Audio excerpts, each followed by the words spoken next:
अस्सलाम वालेकुम। जी, तो आज की हमारी पहली जो वीडियो है यह है होंगिक यूनिवर्सिटी। होंगिक यूनिवर्सिटी, इसके दो कैंपस हैं। एक कैंपस साउल में है और दूसरा सेजोंग सिटी में है। ये जो सिटी है ये थेजोन के पास है। तकरीबन साउल से जाते हुए वहाँ तकरीबन 2 घंटे लग जाते हैं। तो आप देख लें कि इनका जो इंजीनियरिंग कॉलेज है या इंजीनियरिंग स्कूल है ये सेजोंग सिटी में है। ये नया एक आर्टिफिशियल सिटी बनाया है कोरियन गवर्नमेंट में।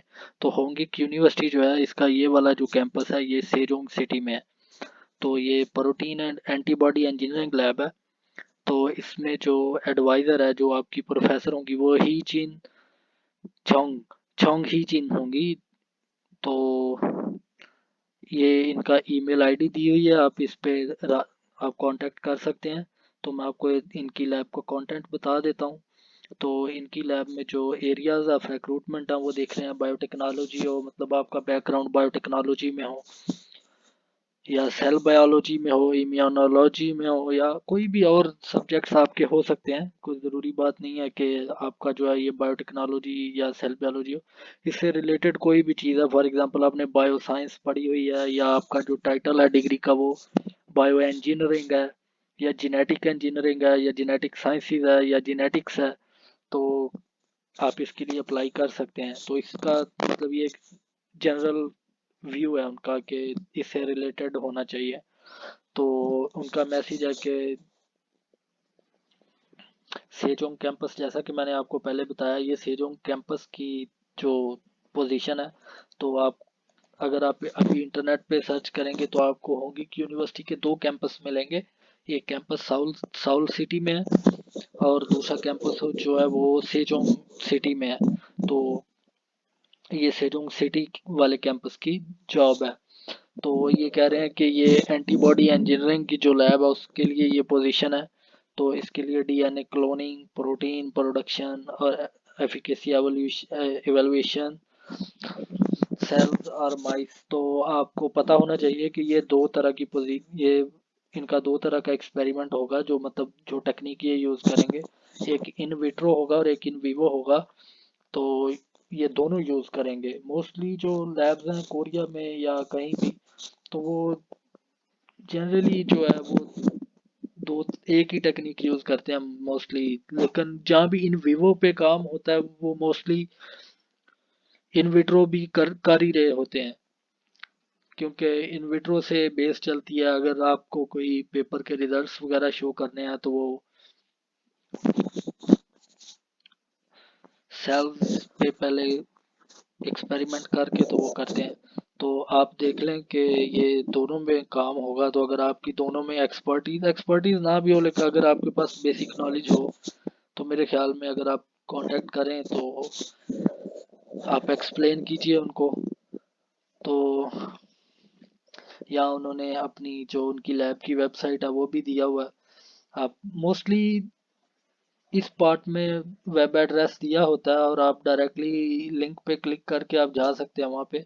लेकिन इन्होंने यहाँ पे दिया हुआ है जो कि ब्लॉग के ऊपर ये शेयर कर दूंगा मैं। तो आप वहाँ से आप इसको क्लिक करके तो आप चेक कर सकते हैं कि लैब में कौन कौन पहले से काम कर रहा है। आप लैब मेंबर चेक कर सकते हैं, उनकी प्रीवियस रिसर्च कर चेक कर सकते हैं कि वो क्या रिसर्च कर रहे हैं या उनके जो करंट गोल्स क्या हैं रिसर्च में, ताकि आप अलाइन कर सकें अपनी एप्लीकेशन को उनके गोल्स के साथ। तो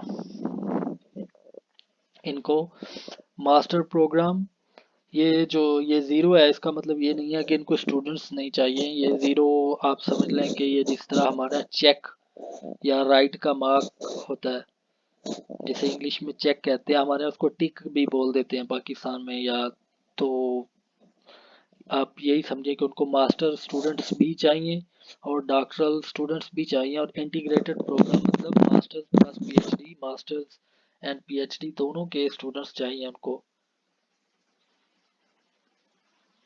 तो हमारे यहाँ अक्सर मतलब ये बड़ा होता है, मुझे ज़्यादातर ईमेल्स यही मिलती हैं जी कि वो आपने वो एक शेयर की थी पोजीशन, तो उस पोजीशन पे तो उनके पास है ही नहीं, उन्होंने तो ज़ीरो लिखा हुआ उसके आगे। तो वो जो ज़ीरो होता है, ये जो ज़ीरो होता है ये इसलिए नहीं होता है कि उनके पास मास्टर प्रोग्राम में स्टूडेंट्स की पोजीशन नहीं है। इस ज़ीरो का मतलब इसको ओ समझे, ये ओ है, तो इसका मतलब है कि ये है। अगर यहाँ पोजीशन नहीं होती तो यहाँ एक्स होता। तो कोरिया में मोस्टली जो है ये चेक मार्क की जगह पे ज़ीरो यूज़ करते हैं। तो सिलेक्शन मेथड होगा इनका, इंटरव्यू स्क्रीनिंग होगी। तो याद रखें अभी मतलब कोरिया में लैब्स जो ज़्यादातर रेगुलर लैब्स हैं, जो अच्छी लैब्स हैं, वो मोस्टली आपको इंटरव्यू करके स्क्रीन करके तो फिर ही रखते हैं। कुछ 5-10% लैब्स ऐसी हैं जो आपको मे बी इंटरव्यू ना भी करें और आपको पोजीशन ऑफर कर दें अगर उनको अर्जेंट ज़रूरत है स्टूडेंट्स की या रिसर्चर्स की, तो पॉसिबल है। लेकिन इन्होंने लिखा हुआ है बाकायदा कि ये इंटरव्यू स्क्रीन करेंगे आपकी पहले। और डॉक्यूमेंट्स में रेज्यूमे मोस्टली जो पोजीशंस इधर आती हैं इनकी वेबसाइट्स पे जहाँ से मैं शेयर करता हूँ, तो वो कोरियन में होती हैं। तो उसको इस सारी इन्फॉर्मेशन को मुझे पहले कोरियन से इंग्लिश में ट्रांसलेट करना पड़ता है, फिर ही मैं मतलब आपको बता सकता हूँ। क्योंकि अगर ऑनलाइन ट्रांसलेट उसको कर भी दें तो वो इतनी मतलब अच्छी ट्रांसलेशन नहीं होती है, नहीं समझ आती है मोस्टली समझने। तो मोस्टली जो पोजीशंस हैं वो होती हैं कि हम आपको रेज्यूमे हो आपका, आपके ट्रांसक्रिप्ट्स हों, उसके अलावा आपका एक कवर लेटर हो। तो इसमें उन्होंने ऐसा कुछ नहीं मांगा, उन्होंने जस्ट ये कहा है कि आप जस्ट अपना रेज्यूमे भेज दें। तो सिंपल रेज्यूमे टेबुलर फॉर्म में हो, या अगर आप ज़्यादातर यूरोपास यूज़ कर रहे हैं लोग आजकल, सबसे अच्छा वही है।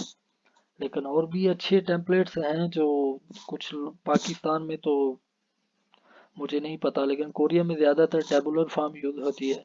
तो आप यूरोपास से बना लें। अगर यूरोपास नहीं यूज़ करते आप तो किसी भी अच्छा टेम्पलेट लेके एक अच्छा सा रिज्यूमे बनाइए, उसको एज मच एज पॉसिबल और डिटेल्ड कीजिए। इससे पहले अगर आपको बायोटेक्नोलॉजी या इससे रिलेटेड लोगों की सीवीज मिल जाएं ऑनलाइन तो आप उनको कॉपी कर सकते हैं। लेकिन एक बात को याद रखें कि झूठ मत बोलिए।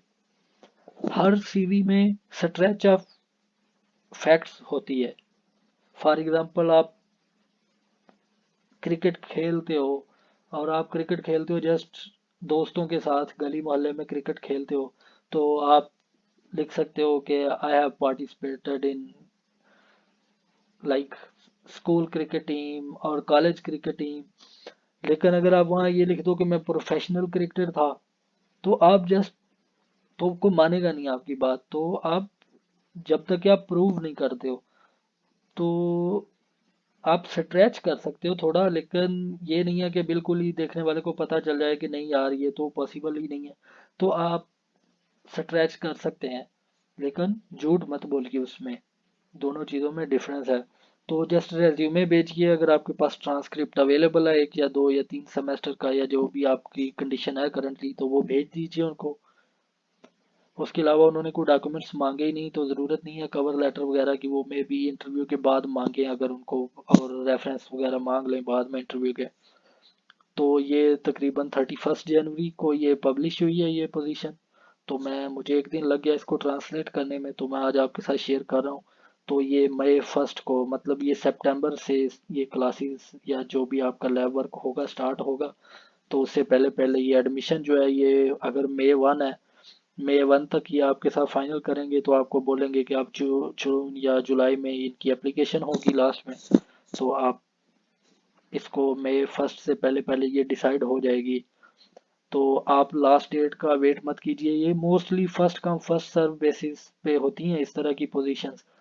तो आप कोशिश कीजिए, आप जैसे इसको देखिए आप इसको अप्लाई कर दीजिए। जो भी ये वीडियो देख रहा है या सुन रहा है, आप इसको जैसे ही देखें मेरी वीडियो, इसको अप्लाई कर दीजिए।